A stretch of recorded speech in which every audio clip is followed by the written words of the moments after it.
میرے دوستوں بزرگوں، دین سارا صفات ہی صفات ہے، جس میں چند صفات ایسے جنہیں سیکھ کر دین پر چلنا آسان ہو جاتا ہے، جس میں پہلا کلمہ لا الہ الا اللہ محمد رسول اللہ۔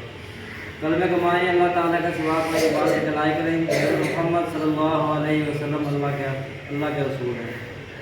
کلمے کا مقصد اللہ سے سب کچھ ہونے کا یقین اور اللہ کے بغیر مخلوق سے کچھ نہ ہونے کا یقین میرے اور آپ کے دلوں میں آ جائے۔ حضرت محمد صلی اللہ علیہ وسلم کے طریقوں پر چل کر دونوں جہانوں کی کامیابی کا یقین اور حضرت محمد صلی اللہ علیہ وسلم کے طریقوں پر چل کر دونوں جہانوں کی ناکامی کا یقین میرے اور آپ کے دلوں میں آ جائے۔ حدیث شریف مفہوم میں جو شخص صبح شام اور 100 مرتبہ کلمہ پڑھتا ہے تو قیامت کے دن جب اٹھایا جائے گا اس کا چہرہ چودھری چاند کی طرح چمکتا ہوگا۔ جب ہم نے کلمہ پڑھ لیا تو ہم پر تین کے احکامات فرض ہو گئے، جس میں پہلے نماز مومن کی معراج ہے۔ نماز حضور صلی اللہ علیہ وسلم کی آنکھوں میں ٹھنڈک ہے۔ نماز افضل جہاد ہے۔ نماز اللہ تعالیٰ سے براہ راست مانگنے کا ذریعہ ہے۔ حدیث شریف مفہوم میں جو شخص 40 دن تکبیر اللہ کے ساتھ نماز پڑھتا ہے تو اللہ تعالیٰ سے 2 پروانے عطا کرتے ہیں، ایک جہنم سے چھٹکارا، دوسرا نفاق سے بری ہوتے ہیں۔ اور جو شخص 5 نمازوں کا اہتمام کرتا ہے تو اللہ تعالیٰ سے 5 انعامات دیتے ہیں، ایک دنیا میں اور 4 آخرت میں۔ دنیا میں اس کی رزق کی تنگی دور ہو جاتی ہے اور قبر کا عذاب ہٹا دیا جاتا ہے، نامہ اعمال دائیں ہاتھ میں دیا جاتا ہے اور پل صراط سے بجلی کی طرح گزر جاتا ہے اور بغیر حساب کتاب کے جنت میں چلا جاتا ہے۔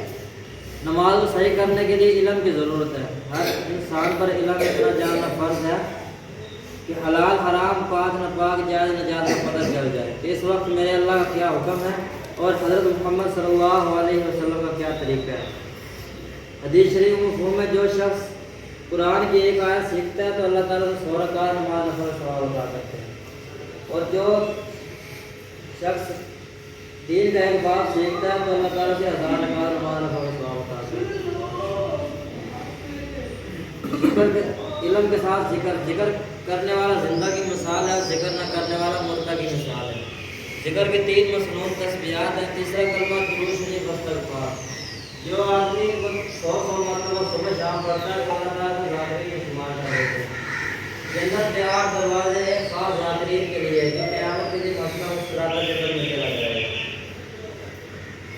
ہم چھوٹوں پر شفقت کریں اور بڑوں کی عزت کریں اور معاہدے کی قدر کریں۔ حدیث شریف مفہوم ہے جو شخص چھوٹوں پر شفقت اور بڑوں کی عزت اور معاہدے کی قدر نہیں کرتا وہ میری امت میں نہیں ہے۔ جو شخص کے یتیم بچے کے سر پہ ہاتھ رکھتا ہے تو جب جو بال اس کے ہاتھ کے نیچے آئیں گے تو اس کے اللہ تعالیٰ گناہ معاف کر دیں گے۔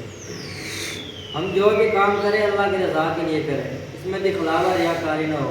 صدقہ کریں اللہ کی رضا کے لیے، ہم صدقہ کریں چھوٹے سے چھوٹا بھی کریں تو اللہ کی رضا کے لیے، اس میں اللہ تعالیٰ بڑھا چڑھا کر پہاڑ اتنا ثواب عطا کرتے ہیں۔ اور جو شخص سونا چاندی پہاڑ اتنا خرچ کر لے، اس میں دکھلاوا ریاکاری ہو تو قیامت کے دن باعث بنے گا۔ ہم خود بھی اچھے کام کریں اور دوسروں کو بھی اچھے کام کرنے کی تلقین کریں، خود بھی برے کاموں سے بچیں اور دوسروں کو برے کاموں سے بچنے کی تلقین کریں۔ اس کام کے لیے اللہ تعالیٰ نے 1,24,000 انبیاء کرام بھیجے، سب نے یہی کہا لوگوں لا الہ الا اللہ پڑھ لو کامیاب ہو جاؤ گے۔ جس نے وقت کے نبی کی بات کو مان لیا وہ کامیاب ہو گیا، اور جس نے وقت کے نبی کی بات کو نہیں مانا وہ ناکام ہو گیا۔ تو آخر میں ہمارے نبی حضرت محمد صلی اللہ علیہ وسلم تشریف لائے، انہوں نے بھی یہی کہا لوگوں لا الہ الا اللہ محمد رسول اللہ پڑھ لو کامیاب ہو جاؤ گے۔ جس نے حضرت محمد صلی اللہ علیہ وسلم کی بات کو مانا وہ کامیاب ہو گیا، اور جس نے حضرت محمد صلی اللہ علیہ وسلم کی بات کو نہیں مانا وہ ناکام رہا۔ تو اس کام کو سیکھنے کے لیے 4 مہینے ترتیب بنائی بزرگوں نے، 4 ماہ لگا کے اس کام کو سیکھا جائے اور پھر مقصد بنا کے پوری زندگی کیا جائے۔ انشاءاللہ 4 مہینے میں چل رہا ہوں، آپ بھی رہتا پڑتا ہے۔